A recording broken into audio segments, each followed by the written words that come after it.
এই ভিডিওটা একটু লক্ষ্য করুন। গোপালগঞ্জের 3টে আসনে শেখ হাসিনাই পাবে। আমি লিখে দিলাম, যদি আওয়ামী লীগ নিষেধ না হয়, বিএনপির বাপের ক্ষমতা নাই, জামাতের 14 গোষ্ঠীর ক্ষমতা নাই, গোপালগঞ্জের 3টে আসন শেখ হাসিনার থেকে নেওয়ার মতো শক্তি এই পৃথিবীতে জন্ম হয় নাই। যদি নাকি এবার এই ভিডিওটা একটু লক্ষ্য করুন।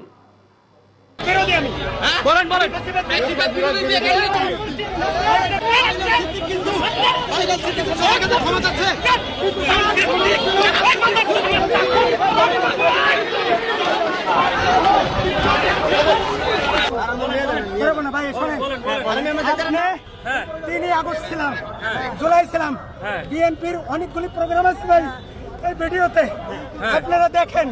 যখন হাসিনা ক্ষমতায় ছিল তখন আমি এই প্রোগ্রামগুলি করছি, 32 ভাঙছি, আমি 32 ভাঙছি করছি একটা করে।